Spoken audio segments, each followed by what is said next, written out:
Hello दोस्तों, राधे राधे सोहम। दोस्तों, सबसे पहले यहाँ पर ये जो आपको फोटो दिख रहा है, ये ऐसा वैसा फोटो नहीं है। ये फोटो है डॉक्टर अंबेडकर संपूर्ण भागमन्य, खंड 40, अध्याय 3, पेज नंबर 467, जहाँ पर डॉक्टर भीमराव अंबेडकर स्वयं इस बात को कहते हैं कि उनके स्त्रियों के प्रति यानी नारी यानी कि महिला के प्रति उनके क्या विचार थे, वो आप यहाँ पर पढ़ लीजिए। पूरा तो मैं नहीं पढ़ सकता हूं, लेकिन आप वीडियो को स्टॉप कर करके ये जरूर पढ़ें कि इसमें उनके विचार क्या थे। उन्होंने कहा कि संसद में कोई भी महिला राजनीतिक पार्टी से नहीं आ सकती है। कहने का मतलब कि अगर वो पार्टी के कामों में अगर सुबह से शाम व्यस्त रहेगी तो वो उनके बच्चों को कौन संभालेगा? क्या पति संभालेगा? क्या पत्नी जब वो शाम को संसद से वापस जाएगी तो अपने पति को बोलेगी कि खाना बना या नहीं बना?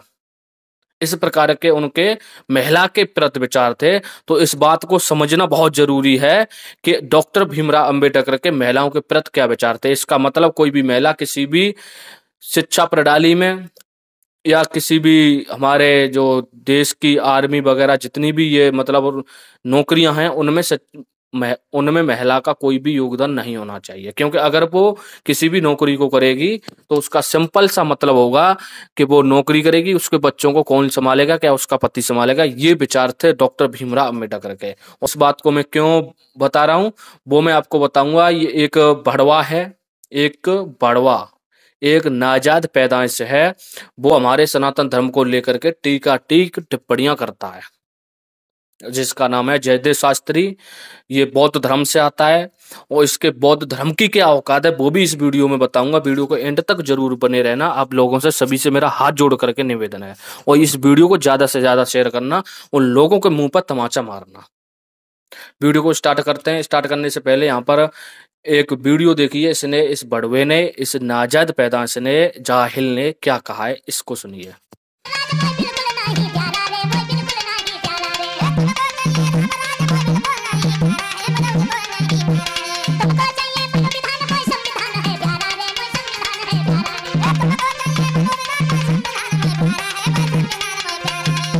दोस्तों, इसने कहा है कि मुझे संविधान प्यारा है, मुझे राम राज्य नहीं चाहिए, और इसने कहा कि मनुवादी और मुझे संविधान चाहिए। इसने ऐसा कहा है। मनु मतलब जो मनु स्मृति है उस पर इसने सवाल उठाया। अब इस बड़वे को थोड़ा बताना चाहूंगा कि राम राज्य की जिसने ये बात की है, तो राम राज्य इनके दिमाग में ये भ्रम खुद के पैदा है। इनको खुद नहीं पता है कि ये किस बात को बोल रहे हैं। राम राज्य अगर इन्हें पढ़ना है कि राम राज्य है वास्तव में क्या है, तो जाकर के श्री राम और भरत जी का जो मिलाप है, जो जो संवाद है, उसको ये पढ़ ले बड़वा। और जितने भी बौद्ध धर्म के जितने भी लोग हिंदू राष्ट्र और राम राज्य के खिलाफ हैं, वो जाकर के उस संवाद को पढ़ें। जो दक्षिण भारत की लिखी हुई रामायण है, उस रामायण में संपूर्ण रूप से भरत और राम का जो मिलाप है, जो उनका संवाद है, उसमें राम राज्य का पूरा जिक्र है। उसको जाकर के ये बड़वे पहले पढ़ लें।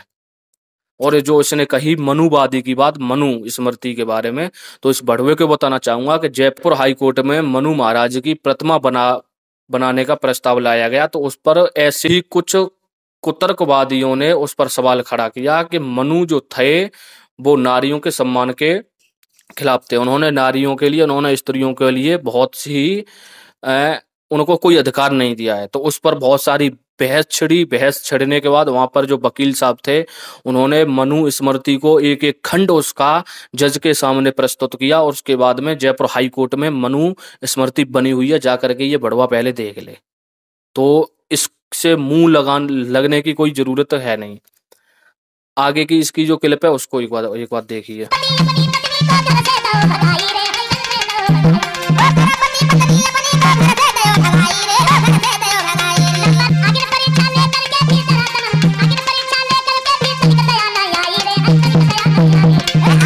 दोस्तों, यहाँ पर इसने कहा, इस जाहिल नीच, इसको क्या क्या बोलूं मुझे समझ में नहीं आ रहा है।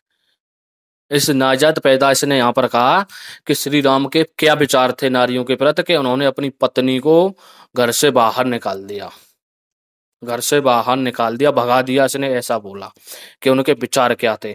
तो इस बड़वे को सबसे पहले बताना चाहूंगा कि उन्होंने कि उनको श्री राम भगवान ने घर से नहीं निकाला था।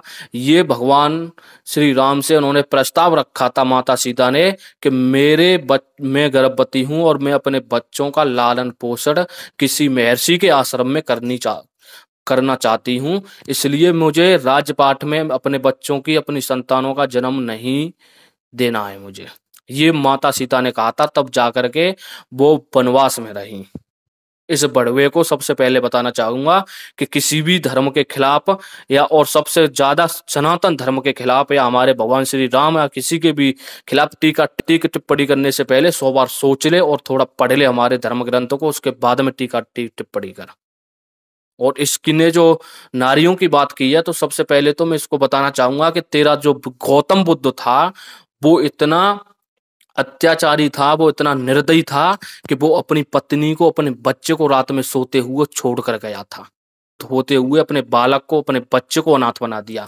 उस गौतम बुद्ध ने अपनी पत्नी को विधवा बना दिया जीवित होते हुए। तो मुझे तू बता कि तेरा जो गौतम बुद्ध था वो क्या सम्मान रखता था नारियों के लिए, उसने बच्चों के लिए क्या सम्मान रखा। और अब मैं बात करूंगा इसके बौद्ध धर्म की। सबसे पहले तो ये मुझे बड़वा ये बता दे कि गौतम बुद्ध का बाप कौन था, उसका जो अब्बा था वो सनातनी था या नहीं, ये बता मुझे। गौतम बुद्ध के आने के बाद इनका धर्म बना बौद्ध धर्म, तो मुझे बता कि गौतम बुद्ध का अब्बा कौन था, क्या वो सनातनी नहीं था, क्या वो इस हिंदुस्तान की जमीन पर पैदा नहीं हुआ था। और जो डॉक्टर भीमराव की इसने बात की है संविधान की, तो उसको बताना चाहूंगा कि संविधान सभा में 389 सदस्य थे। संविधान को तेरे अकेले बाबा साहब ने नहीं बनाया, और बाबा साहब को नाम देने वाले अम्बेडकर जो नाम की उपाधि दी वो दी थी एक ब्राह्मण थे, उन्होंने उसकी उपाधि दी। और संविधान को जो लिखने वाले व्यक्ति थे वो थे प्रेम बिहारी नारायण रायजादा, जिन्होंने अपने हाथों से संविधान को लिखा। और संविधान के तीसरे खंड में पहले पृष्ठ पर ही माता सीता, भगवान श्री राम और लक्ष्मण जी की जब रावण का वध करने के बाद जब लंका से वापस आने की तस्वीर भी मौजूद है संविधान में। जो असली संविधान है वो तुम्हारे अब्बा ने, तुम्हारे बाप दादाओं ने तुमसे छुपाया है। पहले असली था संविधान जा करके पढ़ लो, उसके बाद में किसी के बारे में टीका टिप्पणी करें। सबसे पहले बताना चाहूंगा, और जितने भी सनातन भाई हैं इस वीडियो को, जितने भी लोग देख रहे हैं, उनसे हाथ जोड़ करके उनसे हाथ जोड़ करके निवेदन करना चाहूंगा कि इस वीडियो को ज्यादा से ज्यादा शेयर करें। मुझे आप लोगों के सहयोग की आवश्यकता है, और ऐसे जितने भी हमारे धर्म विरोधी हैं इनकी ठठरी तो हम बांधेंगे भाई। और अगर तुम हिंदू होकर के हिंदू का विरोध कर रहे हो तो तुम हिजड़े हो सकते हो, क्योंकि किसी ने कहा है कि हिजड़ा वो नहीं होता है जो चौराहे पर जाकर के खड़ा होता है। जो हिजड़ा वो होता है जो हिंदू होकर के हिंदू का विरोध करता है, वो हिजड़ा होता है। और ये जो बौद्ध धर्म अपना रहे हैं ना, ये जो अपना बौद्ध धर्म बना रहे हैं, तो इनको बताना चाहूंगा कि तुम्हारे बौद्ध धर्म बनाया गौतम बुद्ध ने, तो मुझे बता दो कि गौतम बुद्ध का अब्बा कौन था। दोस्तों मिलते हैं अगली वीडियो में, तब तक के लिए राधे राधे सोहम। और अब जितने भी भाई लोग इस वीडियो को देख रहे हैं जो मेरे चैनल पर नए हैं, सबसे निवेदन करना चाहूंगा चैनल को सब्सक्राइब करें, जिससे हमें एक मनोबल मिल सके आप लोगों के सहयोग के रूप में। मिलते हैं अगली वीडियो में। राधे राधे सोहम।